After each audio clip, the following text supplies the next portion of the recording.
할렐루야. 반갑습니다. 오늘 함께 나누실 말씀은 사사기, 구약성경 사사기 12장의 말씀입니다.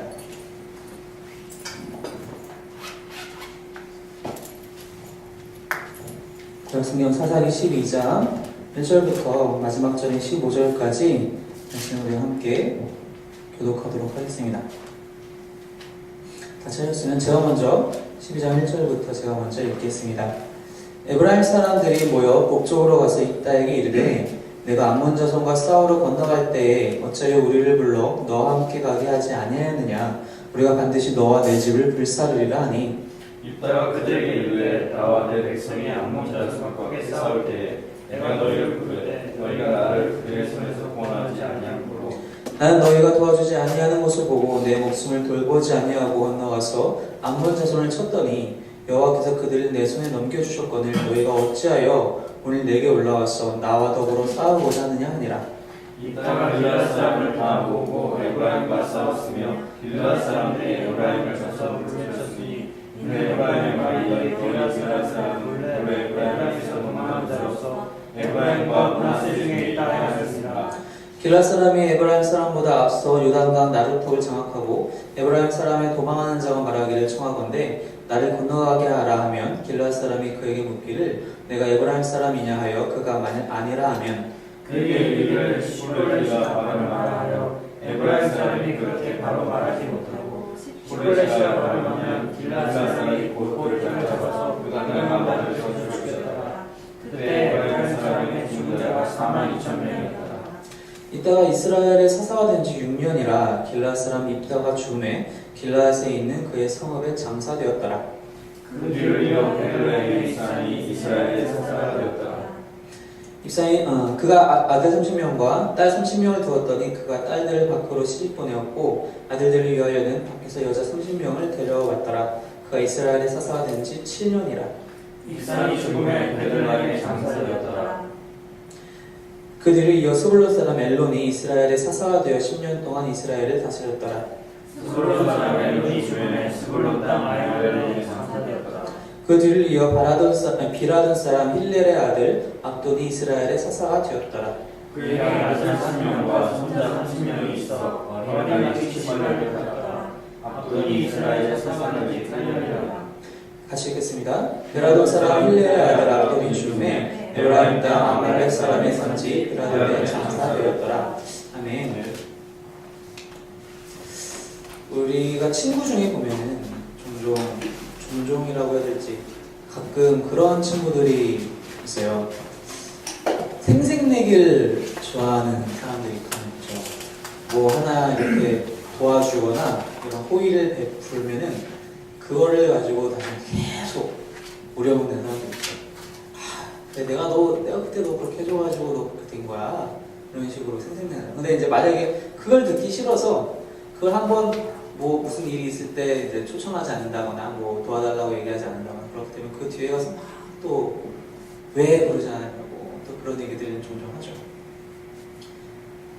우리가 불평이나 불만을 할 때 사실은 좋은 의도로서 내가 정말 널 도와줄 수 있었는데 이런 의미에서 할 때는 종종 있지만 그렇지 않은 경우도 사실은 많이 있더라고요. 말로는 겉으로는 우리가 잘 포장하고 우리가 정말 좋은 의도를 갖고 있다는 것처럼 포장하지만 그 속마음으로 사실 다른 것에 더 신경 쓸 때가 많이 있다는 것입니다.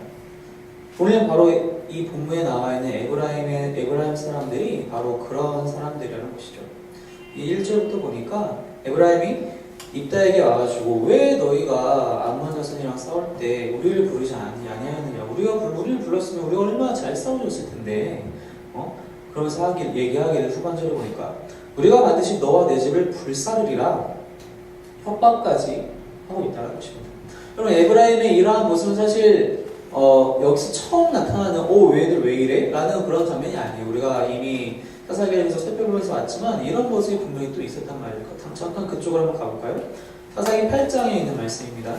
사사기 8장에서 우리가 기드온에 대해서 이야기 나눌 때 에브라임의 모습이 여기 있었죠. 사사기 8장 1절 말씀입니다. 함께 읽어볼까요? 사사기 8장 1절 말씀입니다. 시작.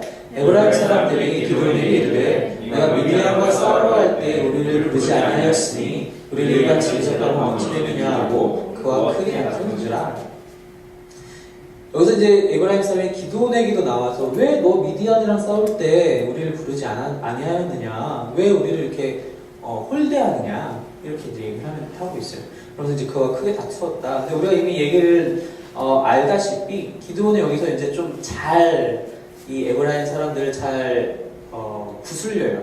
좀 말로 좀 잘 토닥대죠. 그래서 이제 우리가 뭐 하긴 뭐 대단한 게 있겠어. 사실 우리가 이제 요 7장의 말미에 보면은 사실은 기도원이 혼자 싸운 게 아니라 나중에 그 다른 지파들이 또 와서 같이 싸우게 되거든요. 그 중에서 이제 미디안의 장수 2명을 에브라임 지파에서 실제로 잡게 돼요. 그래서 그 얘기를 하면서 너희가 이거 제일 중요한 일 했다. 사실 우리가 한 건 다 쪼그레기만 해치웠지 너희가 정말 중요한 거 한 거 아니냐. 걱정 마라. 너희가 정말 최고다. 그리고 우리 또 있으니까 또 전쟁할 게 남아있으니까 그때 또 같이 가자. 그렇게 하면서 이제 잘 말로 이제 타이르게 되죠. 근데 여기 12장에서 우리가 지금 오늘의 본문인 12장에서 보면은 에브라임이 그냥 크게 다투는 것으로 끝나는 것이 아니라 협박까지 하고 있어요. 우리가 반드시 너와 내 집을 불사르리라. 입다한테 그렇게 얘기를 하고 있다는 것이죠. 왜 에브라임 사람들이 기드온 때와는 다르게 여기 와서는 이렇게 협박까지 생명을 지금 위협하는 이런 말까지 하고 있을까?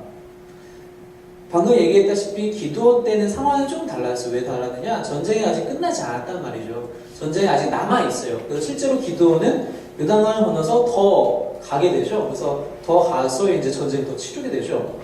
여기 입다의 이 상황에서는 사실 전쟁이 끝난 상황입니다. 더 이상 이 이후에 전쟁이 없어요. 에브라임 입장에서는 사실 이렇게 얘기하면 너희 정말 우리 도움이 얼마나 중요한 도움인데 라는 이런 표현을 가지고 사용을 해요. 왜 이런 말을 자신있게 에브라임 사람들이 할 수 있느냐? 에브라임은 어떻게 보면은 현 상태에서는 이 이스라엘 전체 지파들 중에서 장자의 위치에 해당하는 지파가 바로 에브라임 지파였어요. 왜 그러냐? 우리가 이제 창세기 말씀을 잠깐 볼 건데요. 창세기로 와서 창세기 48장 말씀 한번 볼게요. 창세기 48장 13절 말씀입니다. 13절과 14절을 두 절 같이 읽겠습니다. 시작. 오른손으로는 에브라임을 이스라엘의 왼손을 향하게 하고 왼손으로는 므낫세를 이스라엘 오른손을 향하게 하여 이끌어 그에게 가까이 나아가매 이스라엘의 오른손을 펴서 찬한 에브라임의 머리에 얹고 왼손을 펴서 므낫세의 머리에 얹으니 므낫세는 장자라도 팔을 엇바꾸어 얹었더라. 이게 어떤 장면이냐면은 요셉이 이제 모든 가족들을 애굽 이집트로 다 불러왔죠. 그러고 나서 이제 한참 좀 시간이 지나서 야곱, 또 이스라엘이죠. 야곱이 이제 죽을 때가 다 되었을 때에 요셉이 자기 아들 둘을 아버지인 야곱에게 데리고 나아갑니다. 그 아들이 여기서 나온 에브라임과 므낫세죠. 이제 축복을 받기 위해서, 안수기도를 받기 위해서 아버지한테 데리고 나와요. 그래서 요셉이 우리 큰아들이 므낫세니까 큰아들을 아빠 보시기에 오른쪽에, 작은 아들이 에브라임을 아빠 보시기에 왼쪽에 놓고 나아가요. 그럼 그 위치 그대로 야곱이 팔을 뻗어서 바로 그냥 앉아서 기도해주면 딱 되는 편한 위치죠. 근데 야곱이 그 나이에 사실 몸 움직이기도 쉽지 않았을 텐데 억지로 이렇게 손을 꺾어서 가면서 오히려 오른손으로 둘째 아들인 에브라임에게 축복하고 왼손으로 므낫세를 큰아들을 축복을 하게 됩니다.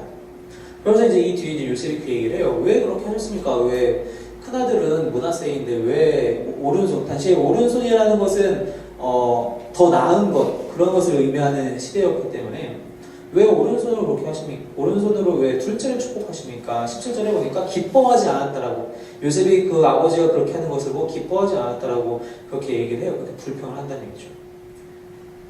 왜 그렇게 했는지는 사실 알 수 없어요. 사실은 물론 분명히 하나님께서 감동 주셨기 때문에 야곱에게 그렇게 하셨기 때문에 그렇게 하셨겠죠. 19절에서 얘기하면 나도 안다 내 아들아, 나도 안다. 그도 한 족속이 되면 그도 크게 되려니와 그의 아우가 그보다 큰 자가 되고 그의 자손 여러 민족을 이루리라. 야곱이 이런 마음을 감동을 하나님께 주셨기 때문에 야곱이 이렇게 합니다.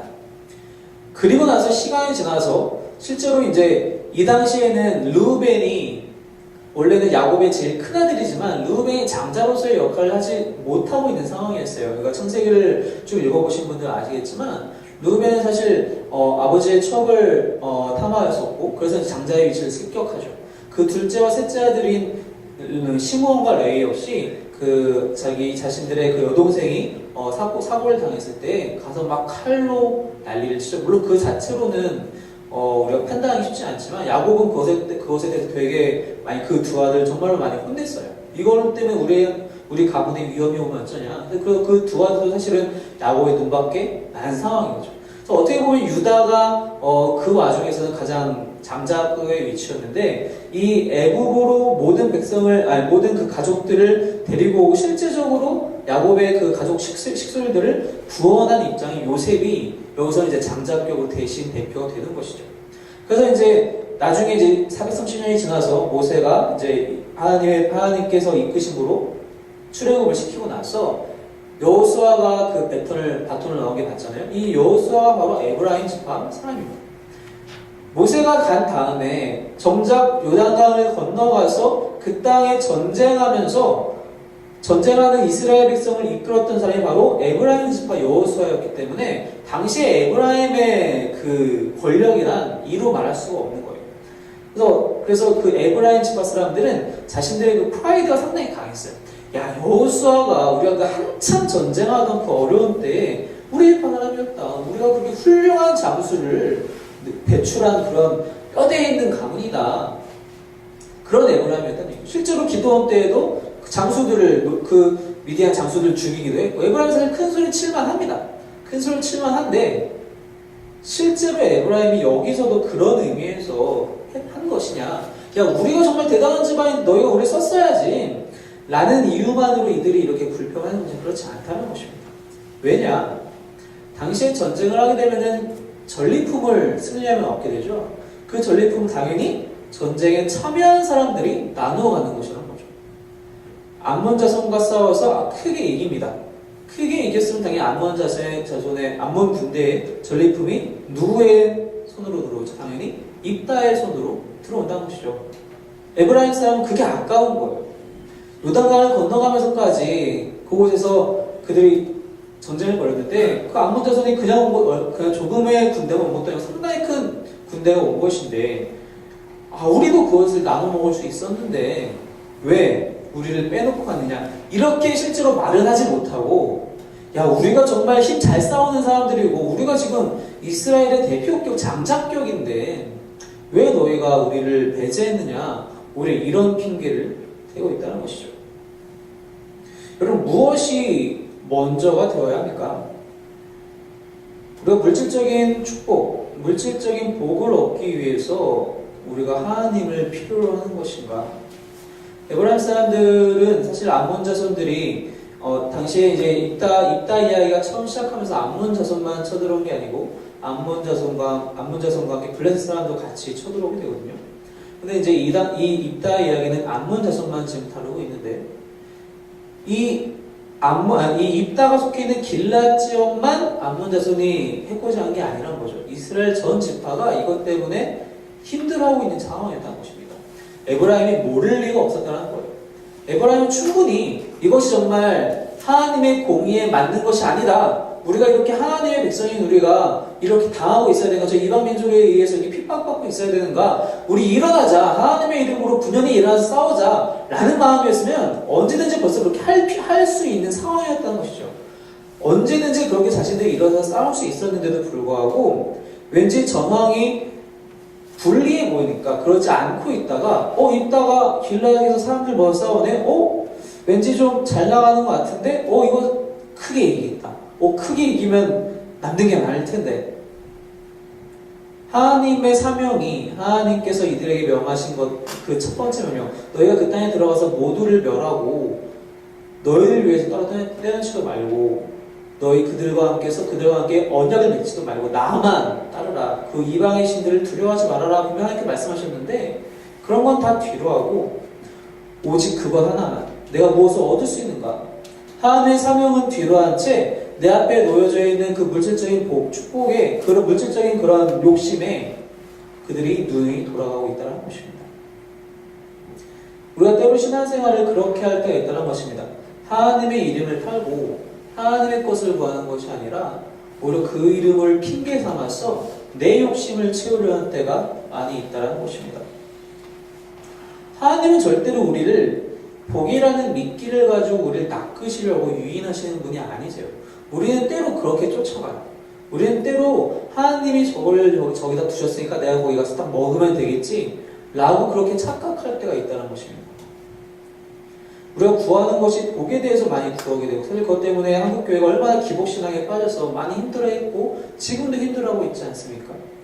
근데 우리는 정말 우리가 받아야 될 복만을 집중해서 그것으로 위해서 기도하고 그것을 내가 받기 위해서 내가 뭘 더 할 수 있을까? 내가 그것을 얻으려면 내가 무엇을 더 해야 할까? 하나님을 위해 이렇게 생각하게 된다는 것이죠. 사실은 그렇게 반대로 돼야 된다는 것입니다. 내가 이 복을 얻기 위해서 하나님께 어떻게 기도해야 될까가 아니라 내가 하나님을 기뻐하시게 하기 위해서 어떻게 기도해야 될까라고 바뀌어야 된다는 것이죠. 내가 이 복을 얻기 위해서 하나님을 위해 무엇을 해야 될까가 아니라 하나님을 위해서 내가 무엇을 할까? 그게 먼저 와야 된다는 것입니다. 그럴 때 복이라는 것은 우리가 일반적으로 생각하는 복이라는 것은 그 뒤에 자연히 보너스로 따라오는 것이라고 합니다. 성경을 찾아볼까요? 마태복음 말씀입니다. 마태복음 6장 말씀, 우리 참 잘 아는 말씀인데요. 마태복음 6장 33절의 말씀입니다. 마태복음 6장 33절 함께 같이 읽겠습니다. 시작. 그런즉 너희는 먼저 그의 나라와 그의 의를 구하라. 그러면 이 모든 것을 너희에게 더하시리라. 마태복음 6장의 말씀 우리가 잘 알고 있다시피 예수님께서 산상순 많은 사람들 앞에서 산에 올라오셔서 이제 가르치고 계신 장면입니다. 이 가르치는 이야기들을 우리가 이제 6장을 다 통째로 좀 읽어보면은 일단은 주기도문으로 시작을 해서 그 다음에 이제 사람 사이에서 이제 용서하는 것들에 대해서 이야기를 하시고 또 이제 그리고 이제 이어지는 이야기들이 이제 19절 이후로 쭉 이어지는 이야기들이 재물과 보물 이런 것들에 대한 이야기가 계속 나와요. 19절에 보니까 보물을 땅에 쌓아두는 것도 두지 말라. 그 다음에 21절에 내 보물이 있는 그곳에 네 마음도 있다. 24절에 한 사람이 두 주인을 섬기지 못할 것이다. 즉 하나님과 재물을 겸하여 섬기지 말아라. 무엇을 먹고 마실까 이별과 염려하지 말아라. 누가 연료로 더할 수 있느냐? 백합화를 봐라. 등등등 재물에 대한 이야기가 계속적으로 나오게 됩니다. 그러면서 33절에 말씀하시기를 너희는 먼저 그의 나라와 그의 의를 구하라. 그리하면 이 모든 것을 너에게 더하시리라.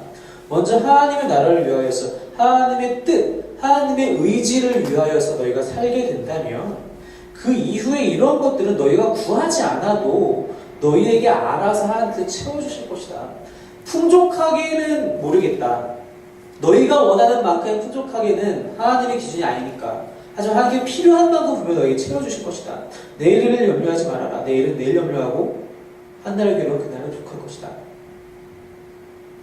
우리가 때로는 이것을 바꿔서 생각한다는 거죠. 나에게 이 모든 것이 더하여지면 그 이후에 내가 하나님의 일을 이룰 수 있을 것 같고 내가 좀 더 건강하고 내가 좀 더 돈이 많고 내가 좀 더 기회가 많으면은 하나님의 나라를 더 위해서 더 먼저 더 일할 수 있을 것, 그 나중에 일할 수 있을 거라는 그런 착각 가운데 살게 됨으로써 우리가 기도할 때 바라는 것이 복에 대해서만 내가 얻을 것에 대해서만 기도하게 된다는 것입니다. 에브라임은 하나님의 의를 위해서 하나님의 나라를 위해서 자신들의 생명을 걸기를 아까워했어요. 하지만 전리품이라면 우리가 걸 수 있다. 전리품을 얻기 위해서라면 내가 내 생명 걸겠다. 에브라임의 지금 입다에게 하고 있는 이 불평은 바로 그러한 이야기라는 것입니다. 우리는 아까워합니다. 기도하는 시간 아깝습니다. 예배에 나오는 것 시간 아깝고 우리의 육체 체력이 아깝습니다. 우리 헌금하는 것 물질이 아깝습니다. 하지만 내가 이걸 투자해서 더 얻을 수 있다면 우리는 합니다. 우리가 하나님을 투자의 대상으로 볼 때가 있다는 것입니다. 하나님께서 절대로 그런 분이 아니라는 거예요.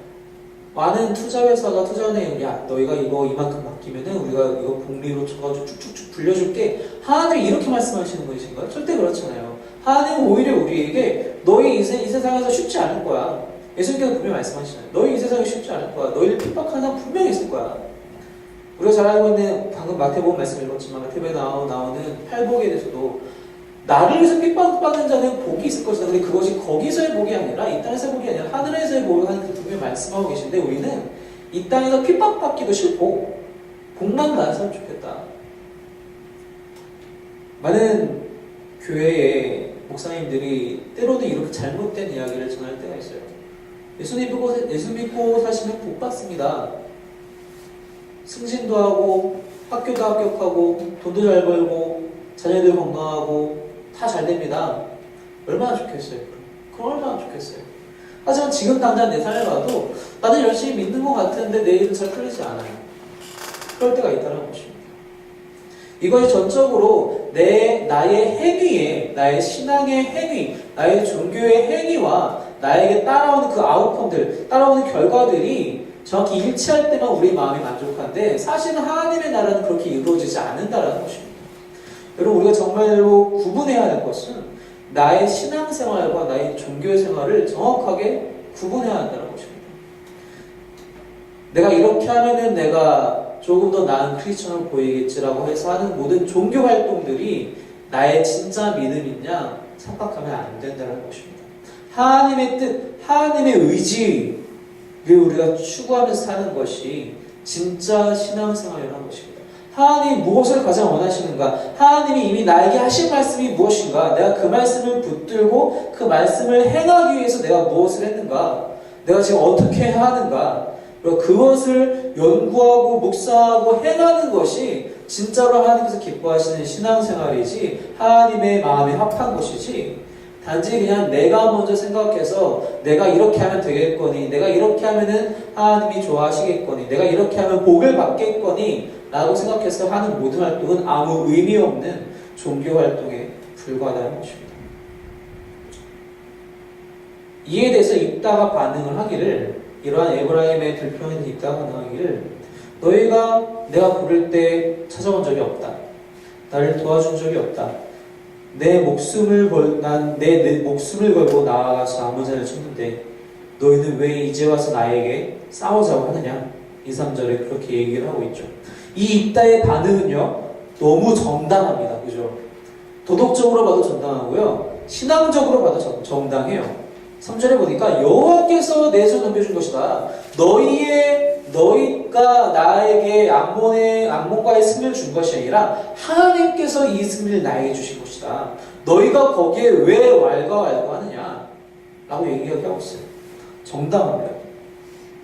그런데 실제로 입다의 행동으로 옮길 때는요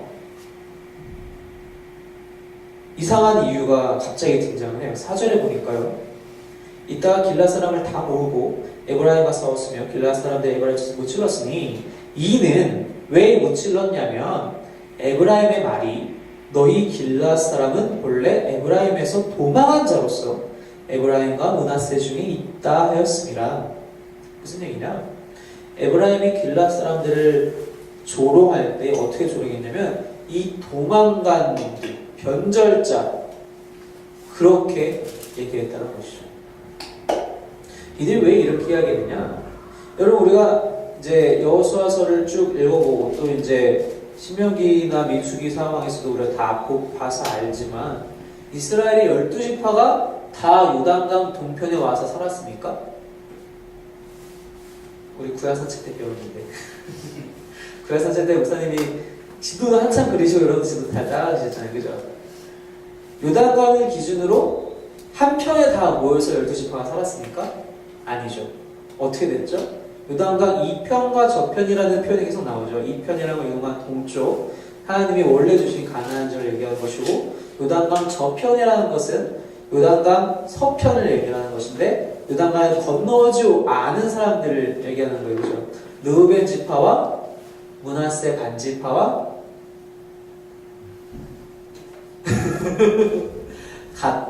같이 맞나요? 그게 약간 하나가 헷갈리네. 두 지파 반이 안 넘어왔어요. 근데 이들이 처음 모세에게 이야기하기를 보세요. 우리가 이 땅을 보니까 이 땅이 너무 좋습니다. 우리가 지금 다른 지파보다 길러야 할 가축들도 많고 우리가 이러한 것들을 다 먹고 살리려면은 요단강 저쪽으로만 가서는 우리가 다 먹지 못하겠습니다. 우리가 이 땅에서 좀 남게 하십시오. 단 걱정하지 마셔야 될 것은 요단강 저쪽에서 그 동편에서 전쟁할 때 우리가 다 같이 싸울게요. 걱정하지 마세요. 그거 하나 걱정하지 마세요. 우리가 여기서 먼저 우리 여자들과 자녀들은 좀 먼저 진을 구축하고 마을을 세울 수 있게 해주세요. 모세가 그것을 이제 하나님께 갖고 나아가죠. 그래서 하나님께서 오케이 하시고 모세도 그것을 오케이 해요. 근데 실제로 보면요, 민수기에 가서 보면은 실제로 하나님께서 허락은 하셨지만 하나님 그것을 정말 좋아하셨느냐? 하나님이 흡족한 마음으로 그걸 허락하신 게 아니란 거예요. 정확하게 그 이스라엘 백성이 그 가나안 지역을 점령하면서 점령한 성읍의 개수가 33개라고 나와요. 33개라고 나오는데 신명기 제가 지금 정확하게 생각이 나는데 신명기인가 민수기에서 모세 다시 그걸 리마인드 시킬 때 31성읍이라고 얘기합니다. 33성읍을 실제로 전쟁에서 이겼는데 31성읍이라고 얘기를 해요. 왜 그러냐? 그 두 성읍에 대해서는 요단강 저 반대편에 있는 것에 대해서 카운트하지 않고 있더라고요. 당시 요단강 요 서편에 사는 사람들은요, 요단강 동편의 사람들을 딱히 그렇게 기뻐하지 않았어요. 그러니까 물론 같은 민족이긴 하지만, 같은 이스라엘 백성들이긴 하지만 그들이 정말로 믿음을 갖고 물론 이들도 가나안 땅에 들어가서 실수한 것들이 너무 많은데도 불구하고 그들은 넘어오지도 않았다고 해서 오히려 희롱할 때가 있었다는 거죠. 바로 그것이 여기서 4절에서 얘기하는 너희는 도망한 자들이다. 그렇게 얘기하고 있다는 거죠. 이 말을 이렇게 얘기하는 희롱하는 것을 이유로 해서 이따가 길라 사람들을 다 모으고 가서 쫓아와서 무찌른다는 것입니다. 3절에 나와 있는 2, 3절에 나와 있는 입다의 반응은 지극히 정당하지만 그가 실제로 싸운 이유는 자신의 복수심이 희롱당한 것에 대한 그런 모멸감으로 인한 그런 복수심으로 이들과 전쟁하게 된다는 것이죠. 이 장면, 이 사사기 12장 1절부터 7절까지 나와 있는 이 장면에서 입다와 에브라임 사람들 어느 한쪽도 잘한 사람이 없어요. 누구 한쪽이 잘했다라고 우리가 얘기할 수 없는 좀 힘든 상황입니다. 그 전쟁을 해서 어떻게 되죠? 우리가 잘 알고 있는 십볼렛이냐 쉿볼렛이냐, 이게 이제 히브리 단어를 번역하기가 참 쉽지 않은데 여러 가지 뜻이 있어서 이제 강의 그런 뭐라고 해야 될까요? 강의 지류, 흐름, 뭐 이런 그런 뜻이 한 가지가 있대요. 그래서 만약에 이게 지금 이제 요단강 나루통에서 얘기하고 있는 것이니까 요단강 나루통에 딱 갔을 때 누가 사람이 강가로 왔어. 이게 뭐야? 이 강을 가리키는 이게 뭐야? 라고 얘기할 때 쉿볼렛으로 발음하느냐 십볼렛으로 발음하느냐에 따라서 이 사람이 에브라임 사람인지 아닌지를 이제 판별을 하는 거죠. 그리고 나서 에브라임 사람이다, 즉 쉿볼렛이라고 말을 못하면은 잡아다 죽이는 거예요. 요단강 나루턱을 장악하는 이 방법은 사실 에브라임 사람들이 종종 사용하는 방법이었거든요. 그러니까 이제 기도원 때에도 똑같은 방법을 사용해서 에브라임 사람들이 전쟁에 승리를 해요. 그런데 오히려 자기들에게 여기서 또 자기들 넘어가게 되죠. 그런데 그러면서 6절에서 얘기하기를 42,000명이 죽었다고 합니다. 42,000명. 여러분 42,000명이 죽었다가 많이 죽었네, 이 정도 감으로 오시나요? 좀 말씀을 찾아볼게요. 민수기 말씀입니다. 민수기 26장의 말씀을 같이 볼게요.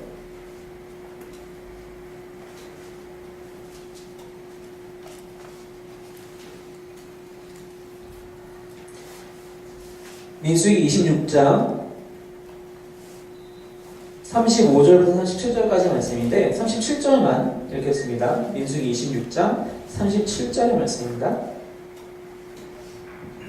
시작. 이는 에브라임 자손의 종족들이니 계수된 자가 32,500명이라 이상은 그 종족을 따른 요셉 자손이었더라. 민수기에 보면요, 2번 인구수를 조사합니다. 첫 번째는 이제 레위기 이후에 민수기를 시작하면서 즉 시내산을 빠져나오고 나서 이제 전쟁에 대비하기 때문에 하나님께서 모세에게 인구조사를 시키세요. 그때 이제 이러한 사람들의 수가 나와요. 그때도 이제 사실 이 수랑 에브라임만 따로 떼놓고 보면은 지금 우리가 읽은 32,500명과 큰 차이가 안 납니다. 물론 그때가 더 많긴 해요.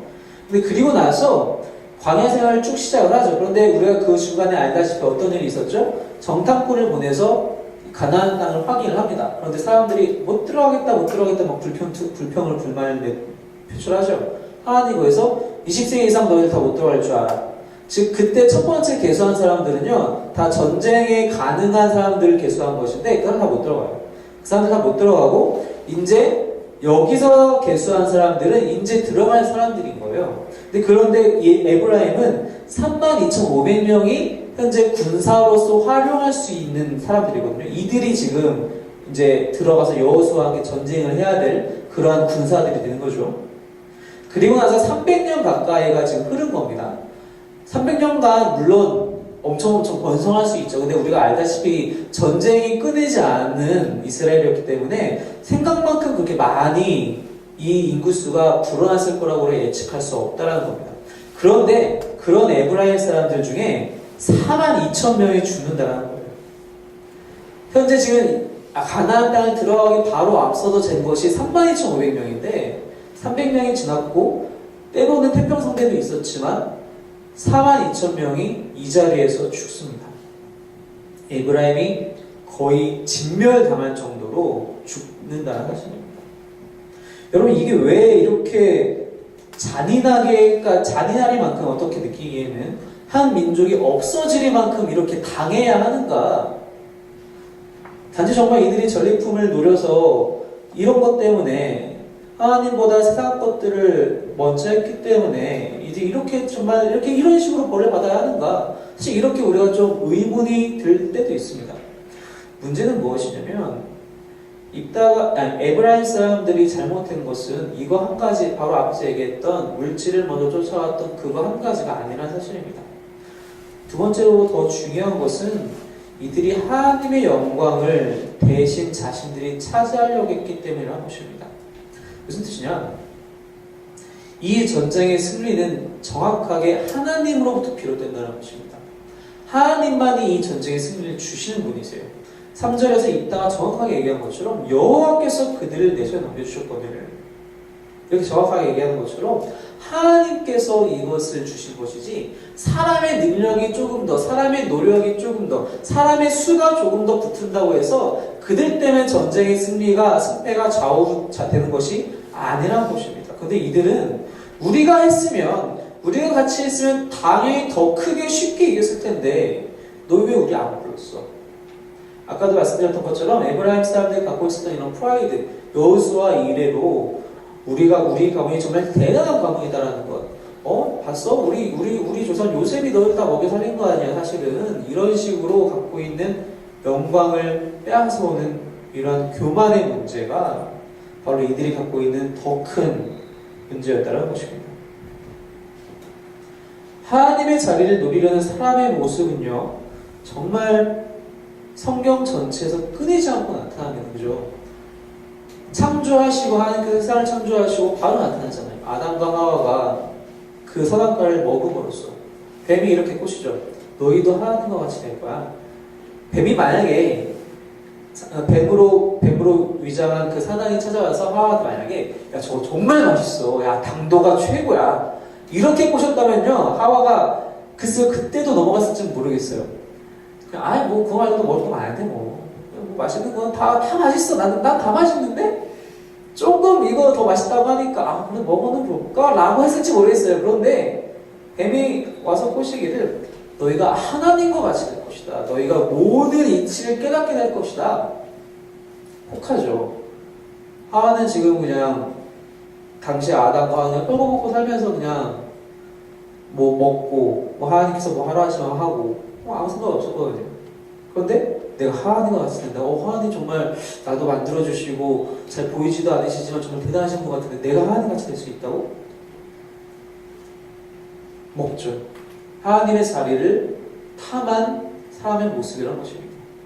그 이후에 모든 사람들이 그때 시작한 그 타락의 시작이 그 이후에 나타나는 사람들의 모든 죄악들이 다 마찬가지로 여러 가지 모습으로 나타나지만 역사 속에서는 여러 가지 모습으로 표현이 되지만 결국 한 가지예요. 내가 하나님과 같을 수 있다. 나에게도 그런 기회가 존재한다. 내가 그 기회를 잡아야겠다. 여러분 우리가 역사를 다 배워서 아시겠지만 세상에 많은 왕들, 황제들 중에 정말 다들 다라고 하긴 좀 힘들지만 많은 사람들이 내가 이 자리를 지키고자, 내가 이 자리에 있으면 정말 최고의 권력, 내가 뭐든지 할 수 있다. 프랑스 루이 14세인가요? 16세인가 14세인가 별명이 태양왕일 정도. 나는 태양왕같이 아름답고 위대하다. 진시 황제, 내가 이 권력을 놓치지 말아야겠다. 불로초를 찾아서 평생 누리고 살아야지. 이런 사람들도 있죠. 많은 사람들이 그렇게 자신의 그러한 권력, 이런 것이 마치 하나님을 대신할 줄 알고, 바벨탑 사건도 우리가 이미 알고 있듯이 그런 영광의 문제에 대해서 하나님께서 취하셔야 할 영광을 사람이 그것을 탐할 때 하나님께서 가차 없어졌어요. 그죠? 에덴 동산에서 바로 쫓아냈습니다. 야, 너 왜 먹었냐? 여기 더 맛있는 게 있는데, 먹으려면 차라리 생명나무 열매를 먹든가. 왜 이걸 먹었냐? 다음부터 먹지 마. 안 돼. 이렇게 하신 게 아니에요. 선악과 나무에만 그 불타는 검들을 돌게 하시고 그 천사들을 배치하신 것이 아니라 아예 에덴에서 내쫓으시고 에덴의 입구에 그들로 하여금 지키게 하셨어요. 사람들이 다시 못 오라고. 확실하죠. 바벨탑 확 무너뜨리시잖아요. 사람들 다 흩어졌죠. 당시에는 모든 사람이 한 가지 언어였기 때문에 함께 모여서 함께 기술을 발달시키고 함께 토의하고 했다고 하지만 그 이후에 사람들이 다 모일 수가 없었죠. 말이 틀리니까. 하나님이 이럴 때 이런 사안에 대해서 벌 주시는 장면은요, 무시무시합니다. 그죠? 에브라임이 42,000명이나 죽어나가는 것, 거의 진멸하다시피 하는 이 사건은 우리가 단지 너무 잔혹해라고 얘기할 수 없는 상황이라는 것입니다. 하나님의 영광을 탐할 때 나에게도 그러한 일이 일어날 수 있다는 사실입니다. 하나님은 절대 양보하지 않으십니다. 이 문제에 대해서 하나님은 절대로 양보하지 않으신다는 것입니다. 이것이 바로 하나님의 질투입니다. 하나님의 질투는 내가 다른 것을 더 좋아하면 마치 연인 사이에 질투하는 것처럼 그런 질투가 아니라 하나님 당신의 영광에 대해서 다른 사람이 그것을 노리려고 할 때 바로 이렇게 질투하신다는 것입니다. 에브라임 사람들이 그렇게 죽어나가죠. 그런데요, 우리가 정말로 이 부분에 대해서 좀 다시 생각해봐야 될 것은 정말 하나님 너무 무섭고 정말 이 부분에 대해서 정말 뭐 하나 하지 않으시는구나. 그런데 하나님이 이 에브라임을요 절대로 버리지 않으십니다. 우리가 말씀 한 번 좀 더 볼게요. 호세아 말씀입니다.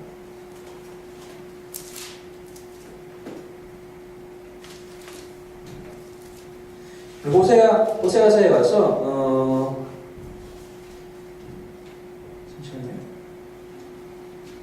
호세아서 11장 8절의 말씀입니다. 호세아서 11장 8절 말씀 같이 읽겠습니다. 시작. 에브라임이여 내가 어찌 너를 놓겠느냐, 이스라엘이여 내가 어찌 너를 버리겠느냐, 내가 어찌 너를 아담과 같이 놓겠느냐, 어찌 너를 스고에 같이 두겠느냐, 내 마음이 내 중에서 돌이켜 나의 긍휼이 온전히 불붙듯 하도다. 9절에도 변이어서 에브라임을 면하지 아니하겠다. 성경에 보면은 이제 에브라임과 이스라엘을 동급으로 놓고 표현할 때가 많은데, 우리가 처음에 얘기한 것처럼 에브라임이 거의 이스라엘의 장자격으로 대표되는 상황이기 때문에 그래서 이제 이런 표현들 자주 나오는데, 호세아서 보면 하나님께서 말씀하신 것처럼 에브라임을 절대로 버리지 아니하시겠다고, 에브라임을 그리고 이스라엘 절대로 버리지 아니하시겠다고 말씀하세요. 하나님의 약속은요, 때로 이렇게 하나님의 질투에 의해 정말 잔혹하리만큼의 형벌이 나타나기도 하지만 그럼에도 불구하고 하나님은 우리를 버리지 아니하신다는 것입니다. 오히려 그것이 우리를 살리는 방식이란 거예요. 에브라임이 만약 여기서 그냥 내비뒀으면요, 더 어떻게 됐을지 모르는 상황이에요. 더 기고만장해져서 더 하나님 앞을 가리우는 자들이 됐을 거라는 것입니다. 단지 에브라임의 문제가 아니라 이것이 일파만파 커져서 이스라엘 전체의 문제로 드러났을 그런 기회였다는 것이죠. 하나님께서 이 에브라임을 42,000명이나 죽이시면서 이들을 벌하시는 이 이유는 결국에 에브라임을 살리기 위해서 이러한 일들을 주신다는 것입니다. 때로 우리가 살면서 힘들 때가 있어요. 우리가 고난당하고 있을 때가 있습니다. 근데 우리가 그 고난을 마치 하나님이 나를 연단시키시는구나, 그래, 잘 넘겨야지, 이렇게만 생각하시는 분들이 간혹 있어요. 근데 여러분 절대로 확인하셔야 될 것은 내가 뭔가 잘못한 거 없는가? 그것도 같이 보셔야 돼요. 내가 하나님 앞에 뭔가 실수한 것은 없는가? 내가 하나님의 것을 빼앗으려 했던 것이 없는가? 만약에 그래서 생긴 일이라면은 내가 이걸 벌 받을만 하구나. 근데 하나님 나를 벌 주셔서 감사합니다. 안 주셨으면 제가 더 막 나갈 뻔했어요. 라고 오히려 이렇게 우리가 반응해야 되는 거예요. 단지 그냥 하나님께서 우리가 좀 어려운 가운데 있을 때 단지 이 어려움이 그냥 하나님이 주시는 마치 요백이 주시는 시험인 것 마냥 그런 식으로만 이해하시면 절대로 안 된다는 것입니다. 나에게 뭔가 부족한 부분이 있지는 않은가? 내가 혹시나 하나님의 것을 내가 먼저 탐하지는 않으니까 항상 돌아볼 수 있는 우리의 자세가 필요하다는 것이죠. 하나님은 그럴 때에도 우리를 기억하시고 우리를 살리시기 위해서 이러한 것을 주시는 분이시라는 것을 우리가 알고 있어야 한다는 것입니다. 그리고 나서 결국 이제 입다도 죽게 됩니다. 입다가 7절에서 보니까 6년이 되었고 그리고 입다가 죽음에 길앗 장사되었더라. 아쉬운 것은요, 입다는 죽으면서 그 백성들에게 평화의 시대를 주지 못합니다. 많은 사자들이, 이 이전의 사자들은 대부분 죽을 때 어떤 표현이 나타나죠? 누가 몇 년 동안 이스라엘 사사가 되어 사사로 다스렸고 그 후에 이 땅에 몇 년 동안의 평화가 있었더라, 이런 식으로 표현을 하죠. 입다에게는 그러한 표현이 나타나지 않습니다. 아쉽죠. 아까 얘기했다시피 입다의 시대에는 암몬 자손과 블레셋 사람들이 같이 쳐들어온 때예요. 그런데 암몬 자손만 지금 조금 해결이 된 것뿐이라는 것입니다. 그 이후에 8절 이후에 입산과 엘론과 압돈이 나오는데요. 이들 역시 마찬가지 이들의 이야기에 평화가 있었다는 말이 없습니다. 9절에 보니까 그가 사사가 된 지 7년이라 11절에 보니까 사사가 되어 10년 동안 다스렸더라. 14절에 보니까 사사가 된 지 8년이라 단지 시간만 가죠. 또 한 가지 우리가 기억해야 될 것은 이런 식으로 표현된 마이너 사사들이 이전에도 한 번 있었잖아요. 그들과 좀 우리가 비교를 해봤으면 좋겠어요. 그게 이제 아비멜렉이 때인데요. 우리가 10장으로 와서 사사기 10장으로 와서 좀 말씀을 드릴게요. 10장 1절부터 5절에 보면은 아비멜렉 이후에 돌라가 일어나고요. 그 다음에 야일이 일어나죠. 이들의 표현에서는요, 다른 표현들이 있어요. 무슨 표현이냐면은 1절에 보니까 부하의 아들 돌라가 일어나서 이스라엘을 구원하니라. 제가 그래서 우리가 지난번에 이 이야기를 같이 나눌 때 하나님께서 아비멜렉으로 악행으로 말미암아 이스라엘을 벌하는 것으로 끝나는 것이 아니라 이들에게 기회를 주시고 이들에게 평화의 시대를 주셔서 30명이 그 이후에 보니까 야엘에 보니까 30명의 아들이 있었고 30개의 성읍을 다스렸더라. 평화의 시대까지 허락하신 하나님이시라고 제가 같이 우리가 말씀 나눴었는데 12장에서의 이 이야기들을 우리가 똑같은 방식으로 해석할 수 있느냐? 그렇지 않다는 것입니다. 왜냐? 아까 말씀드렸다시피 이스라엘을 구원했다는 표현이 단 한 군데도 없고요. 또 한 가지 9절에 보니까요, 아들과 딸이 30명씩 있었는데 딸들을 밖으로 지집보내고 아들들을 위하여 밖에서 여자 30명을 데려왔다라고 입산이라는 사사가 그렇게 행했다라고 얘기를 하고 있습니다. 여러분 이것이 딸과 아들 30명씩 있었어. 야, 하나님의 복을 많이 받았네. 거기까지 그렇게 할 수 있어요. 번역에 따라서 이것을 밖으로 시집보내고 데려오고가 나라 바깥으로 안팎으로 번역할 수가 있고 지파간으로도 번역할 수 있는데, 만약에 나라 안팎이라면 이방 민족과 함께 통혼한 것이기 때문에 하나님께서 절대로 싫어하는 것이었고, 지파간으로 번역한다 한들 우리가 지금 사사기에서 봐서 알다시피 이스라엘의 지파는 정말 다 오합지졸이거든요. 현재 전혀 화합이 안 이루어지는, 협력이 안 이루어지는 상황인데, 만약에 그것을 위해서 지파간 결혼을 이렇게 유도하는 것이라면은 이거 역시 어리석은 짓이라는 겁니다. 왜냐? 하나님이 이스라엘을 하나 되게 하시는 분이시지 사람의 방법과 사람의 노력으로 이스라엘을 하나 되게 할 수 없다는 것입니다. 이 입산이라는 사사는 이런 방법을 통해서 이스라엘의 지파가 조금 더 힘이 있지 않을까라는 자신의 방법을 사용했다는 것이죠. 마지막에 나왔던 그 압돈이라는 사사 역시 40명, 30명 아들과 손자가 있었지만 다 그들은 그런 많은 수의 자녀들로 인해서 사실 자신의 세를 확대한 것에 불과하다는 것입니다. 점점점 이스라엘의 상황이 좋지 않은 곳으로 아는 방향으로 가고 있다는 것입니다. 하나님이 보시기에 얼마나 안타까워하셨을지 결국엔 우리가 이 이후에 나오는 삼손이라는 사사 블레셋과 대항하지만 우리가 블레셋과 대항했다, 그는 블레셋과 대항했다라고 얘기를 하지만 우리 이제 나중에 다음 주부터 보시면 아시겠지만 사실은 그렇지 않아요. 하나님이 슬퍼하실 일들이 참 많이 있습니다. 우리가 하나님을 위해서 먼저 해야 될 것을 두고 나의 욕심을 쫓는 것, 나의 명예를 쫓는 것이 하나님께서 가장 싫어하시는 일, 나의 방법을 따르는 것이 하나님께서 가장 싫어하시는 일이라는 것을 우리가 기억해야 한다는 것입니다. 우리가 하나님을 핑계댈 수 없다는 것입니다. 나의 욕심을 채우기 위해서 하나님을 핑계대고 하나님의 이름을 마음대로 들먹일 수 없다는 사실입니다. 하나님이 무엇을 가장 기뻐하시는가? 하나님이 나에게 이러한 시간들을 왜 주시는가에 대해서 우리가 정확하게 알아야 한다는 것입니다. 우리의 믿음이 바로 이렇게 되었으면 좋겠습니다. 단지 내 좋은 대로, 내가 해석하기 좋은 대로 바라보는 것이 아니라 하나님이 이 문제를 어떻게 보시는가? 하나님이 나에게 원하시는 것이 무엇인가? 바로 이것을 쫓아가는 저와 여러분들이 되시기를 주님의 이름으로 축원합니다. 함께 기도하겠습니다.